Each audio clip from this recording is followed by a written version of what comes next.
Ah, l'amour. Il peut être beau, il peut être déchirant, et il peut être très, très bizarre. D'une femme qui a épousé un fantôme à des jumeaux identiques qui épousent des jumeaux identiques, que la flèche de Cupidon peut frapper à peu près n'importe où.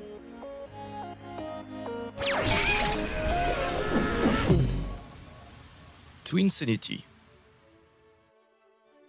On va pas se mentir, les vrais jumeaux se ressemblent souvent de façon sidérante. Parfois, ils font tout pour se différencier, mais pas Brittany et Brianna Dean, deux jumelles de Virginie aux États-Unis. Au contraire, elles ont passé toute leur vie à faire les choses exactement de la même manière. Elles ont passé leur permis de conduire ensemble, ont été diplômées ensemble et portent les mêmes tenues assorties tous les jours. Les deux sœurs sont si proches qu'elles ont longtemps détesté les petits copains de l'autre, parce que ces gars ne captaient jamais leur délire de jumelles. En réalité, ce qu'elles voulaient vraiment, c'était un autre duo de jumeaux identiques. Mais bon, ça semblait impossible, non? Eh bien, en 2017, elles sont allées au Twin Day Festival à Twinsburg dans l'Ohio. C'est le plus grand rassemblement annuel de jumeaux au monde, avec jusqu'à 30 000 participants. Brittany et Brianna y allaient déjà depuis 2011. Et cette année-là, lors d'un événement de bienvenue, Brittany a repéré deux jumeaux qu'elle ne pouvait pas ignorer. Elle a attrapé le bras de Brianna, lui a montré les deux beaux gosses, et là, c'était le coup de foudre réciproque. Les jumelles sont allées leur parler, et ses frères jumeaux, Josh et Jeremy Saliers, ont été aussi très intéressés. À tel point qu'après le festival, les frères ont fait le trajet depuis le Tennessee pour les revoir. Après un voyage génial et plusieurs rendez-vous, Josh et Jeremy savaient qu'ils voulaient faire leur demande. Eux aussi avaient toujours rêvé d'épouser une autre paire de jumelles, tout comme les filles. Du coup, ils ont invité Brittany et Brianna au parc d'état de Twin Lakes en Virginie, l'endroit même où ils avaient eu leur premier rendez-vous à 4. Ils ont fait croire aux sœurs qu'un lieu de mariage du parc voulait les inclure dans une pub, alors il fallait qu'elles portent des robes assorties. Bien sûr, ils ne leur ont pas dit qu'ils voulaient leur faire leur demande. En même temps, tous les deux en posant un genou à terre. Brittany avec Josh et Brianna avec Jeremy. Et tout juste un an après leur rencontre, ils se sont mariés dans l'une des cérémonies les plus folles que j'ai jamais vues. Ça s'est passé au même endroit que le festival, là où tout a commencé, donc quasiment tout le monde était des jumeaux. Les représentants de cérémonie étaient eux aussi des jumeaux, les robes des mariés étaient portées par des jumelles, et les demoiselles d'honneur étaient encore des jumelles. On dirait un truc tout droit sorti d'une maison au miroir. Mais l'histoire ne s'arrête pas là. Après leur grand jour, les 4 tourtereaux ont carrément acheté une maison pour y vivre tous ensemble sous le même toit. Et il ne manquait plus qu'une chose, des enfants. En 2021, chacun des deux couples a eu un petit garçon à seulement 3 mois d'intervalle. Comme si ça ne suffisait pas, même si légalement les enfants étaient cousins d'un point de vue génétique, ce sont quasiment des jumeaux. On appelle ça des jumeaux quaternaires. Et c'est pas la folie ça? Alors, t'en penses quoi de cette famille extraordinaire? Plutôt conte de fées ou cauchemar dont on ne se réveille pas? Dis-le moi en commentaire. Mais avant ça, n'oublie pas de lâcher un petit like et de t'abonner. Comme ça, tu ne louperas plus aucune de mes nouvelles vidéos. Je publie toujours des trucs fascinants rien que pour toi. Alors, t'es prêt pour d'autres couples complètement barrés? Alors on enchaîne. Inamour d'Anam. Et toi, tu cherches quoi chez le partenaire idéal? Pour l'Indonésien Coriolanam, c'est quelqu'un d'équitable, d'obéissant, aimant et doué pour cuisiner. Il se trouve qu'il a trouvé toutes ces qualités réunies dans un autocuiseur Harry. Ouais, t'as bien entendu. Anam a acheté cette machine en 2021 et est devenu tellement obsédé qu'il a décidé de l'épouser. Il a signé les papiers, tout ça pour finir par organiser une petite cérémonie où son épouse portait un voile de mariée. Et sur les photos, il a l'air super heureux. Bon, en même temps, c'est peut-être la meilleure galoche de sa vie. Malheureusement, l'histoire a tourné court. 4 jours plus tard, Anam a divorcé de son autocuiseur parce qu'il en avait marre de manger juste du riz. Pas découragé pour autant, Anam a vite trouvé un nouveau compagnon. Un mannequin de taille humaine, carrément flippant, mais incapable de faire du riz. Heureusement pour nos nerfs, Anam est en réalité qu'une petite célébrité locale en Indonésie, connue pour ses canulars qu'il poste en ligne. Ouais, l'honneur est sauf, enfin, à peu près. Love Bite. L'amour c'est puissant, quand ça te chope, ça te mord bien comme il faut et ça te lâche plus. Un peu comme un vampire, ou comme Logan et Daily Sauce, qui se présentent comme le roi et la reine de la cour des vampires d'Austin au Texas. Un couple un peu dark qui affirme ne pas avoir choisi la vie de vampire mais être né comme ça. Ok, c'est déjà chelou, mais c'est quoi cette cour des vampires? Eh bien apparemment, les vampires réels vivraient selon leurs propres lois et traditions, décidées dans les cours démocratiques, et Logan et Daily seraient à la tête de celle d'Austin. Ils prétendent qu'il y aurait 50 000 vampires comme eux rien qu'aux États-Unis, et que des communautés existeraient dans toutes les grandes villes américaines. Heureusement, ce ne sont pas des vampires qui vont te sauter à la gorge dans la rue, ils sont un brin plus civilisés. Pour se nourrir, ils utilisent d'autres méthodes. En 2019 par exemple, Logan et Daily récoltaient du sang de leur petite amie donneuse, Ilona, en lui piquant le doigt avec un petit appareil utilisé par les diabétiques. C'est déjà plus propre que des canines pointues, j'imagine. Contrairement aux films qu'on a l'habitude de voir, eux ne font ça qu'avec des volontaires consentants. Donc si l'idée de devenir un distributeur ambulant te tente, n'hésite pas à les appeler. On a beau dire, ça reste quand même une meilleure histoire d'amour que Twilight, non? Little and Large. Tout le monde aime un peu de drama, non? Mais si la relation entre Kim et Kanye n'était pas déjà assez dingue pour toi, laisse-moi te présenter leur équivalent africain. Grand P et Eudoxie Yao. Grand P, rappeur et homme d'affaires guinéen, souffre de progéria, une maladie rare qui limite la croissance et accélère le vieillissement. Même s'il approche la trentaine, il mesure à peine 1,30 m, soit à peu près la hauteur du popotin plus que généreux de sa meuf. Mais Eudoxie, influenceuse et musicienne, s'en fiche éperdument. Elle défend leur couple contre ceux qui pensent que c'est juste un coup de pub. Et pendant qu'ils font taire les haters, ils ont aussi de grandes ambitions politiques.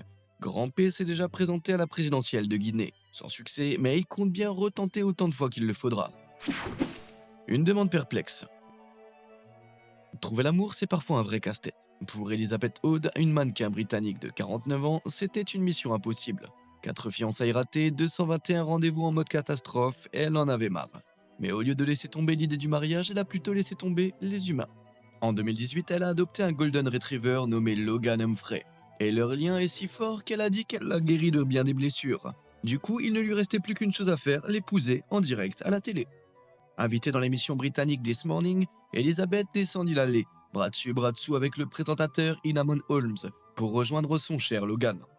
L'autre présentatrice officiait la cérémonie. Elizabeth lut ses vœux, et Logan, il aurait fait pareil s'il pouvait parler anglais, j'imagine.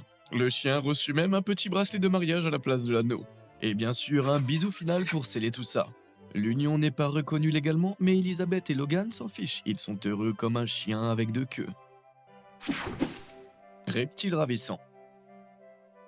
Si tu trouves que se marier avec un chien c'est déjà trop chelou, alors accroche-toi bien, on va passer à un autre niveau. En 2015, un Indien de 27 ans, Sandeep Patel, s'est convaincu d'avoir trouvé l'amour de sa vie, qui se trouvait être un cobra. Ouais, un serpent. Dans le folklore indien, un Nishadari Nag est un cobra métamorphe qui peut prendre forme humaine et vivre plus longtemps que la normale. Et Sandeep se croyait justement être ce serpent légendaire.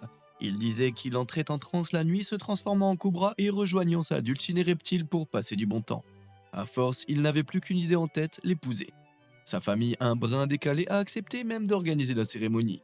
Il distribuait des flyers dans tous les villages, si bien que 15 000 personnes se sont ramenées pour assister à l'événement. Le grand jour est arrivé dans un temple de la région reculée de Badwapur. L'homme et le serpent se firent face et prêts à commencer leur sermon. Mais en plein milieu, la police a débarqué. En fait, Sandeep ne serait pas un vrai cobra métamorphe, mais il souffrirait de troubles psychiatriques. Il avait déjà été interné et les autorités au courant ont préféré intervenir. Il s'en sortira avec quelques frayeurs, relâché chez un proche, mais il a laissé derrière lui une sacrée histoire, à ranger dans les annales, ou dans les anacondas peut-être. Matière fécale. Si tu croises ces deux-là dans une ruelle sombre, tu risques d'avoir un peu les boules. Mais t'en fais pas, même s'ils ressemblent à des aliens ou à des démons, Anna Rose Dalton et Steven Raj Baksharan sont en réalité des stylistes ultra talentueux. Ils se sont rencontrés en 2014 dans une école de design à Montréal, et à l'époque, ils étaient bien différents. Tous deux partageaient déjà les mêmes inquiétudes, les mêmes insécurités et la même vision du monde. Anna adorait porter de grandes marques jusqu'à ce qu'elle découvre la face cachée de la fast fashion, travail des enfants, abus en tout genre, etc. Et Steven pensait pareil. En plus, Anna se sentait étouffée par les vêtements traditionnels et l'idée de beauté imposée par la société. Steven, lui, est non-binaire et a subi du racisme et de la discrimination toute sa vie. Pour se libérer de tout ça, Anna a donné ses vieux fringues, s'est rasé la tête et a commencé à s'habiller de façon beaucoup plus avant-gardiste. Et Steven a fait de même. En 2016, ils lançaient leur propre marque alternative baptisée Matière Fécale, un nom choisi pour dénoncer l'hypocrisie du milieu de la mode qu'ils jugent pourri. Objet d'affection. On s'attache tous à des objets. Moi par exemple, j'ai dormi avec ma peluche préférée beaucoup trop longtemps.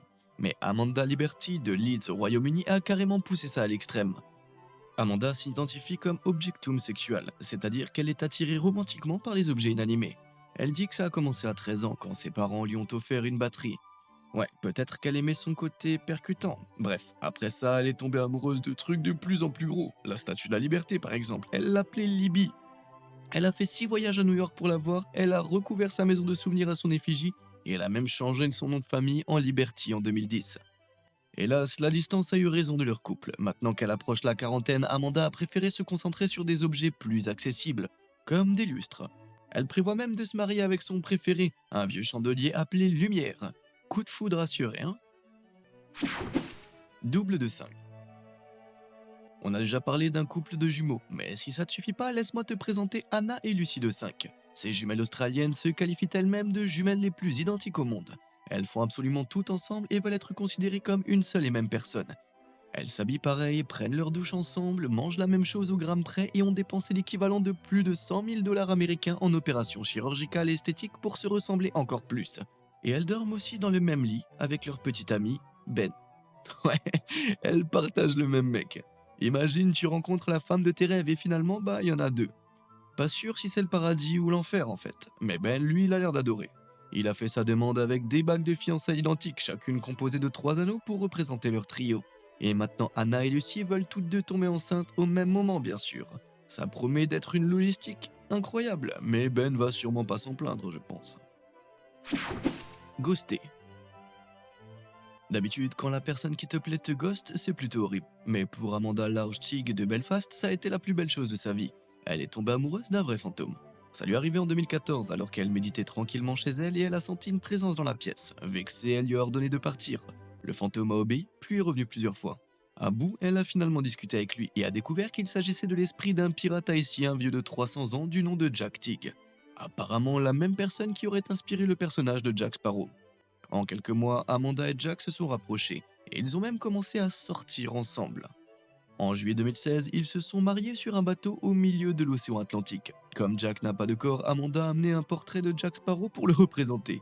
Moins de parts de gâteau à partager, tu me diras. Mais après le mariage, tout a dérapé. Amanda a commencé à avoir des problèmes de santé de plus en plus graves, jusqu'à faire une septicémie quasi mortelle en 2018. C'est là qu'elle a compris que Jack était en train de la vampiriser pour retrouver une existence charnelle. Sympa le mari. Face à ce gros drapeau rouge, elle a choisi d'exorciser Jack par un prêtre pour l'expulser de sa vie. Ça a marché et ça lui a sûrement coûté moins cher qu'un divorce. Conclusion, tombe pas amoureux d'un pirate fantôme vieux de 300 ans, ça pourrait mal finir. Juste un numéro. Je me rappelle qu'au lycée, si un élève de première sortait avec un élève de seconde, c'était déjà la révolution. Alors imagine un première qui sort avec un homme de 112 ans. Ouais, c'est réellement arrivé en 2009 à Giriskil en Somalie. Ahmed Mohamed Douri est né en 1897. Ça date tellement que son acte de naissance était écrit sur la peau de chèvre. À 112 ans, il avait déjà 114 enfants et petits-enfants de plusieurs mariages, mais ça lui suffisait pas. Il a jeté son dévolu sur Safia Abdoulay qui n'avait que 17 ans. Malgré les 95 ans qui les séparent, ils se sont mariés et furent très heureux ensemble. Enfin quoi, Safia elle a l'air super joyeuse sur la photo, non? Bon, en Somalie, c'est vrai que les mariages avec de grands écartages arrivent plus souvent qu'ailleurs, mais là c'est un record. Même pour eux, c'est le premier cas de ce genre depuis plus d'un siècle. J'espère vraiment que c'est le dernier. Tu penses que c'est de l'amour vrai ou juste autre chose? Dis-le moi en commentaire, moi ça me dégoûte, perso.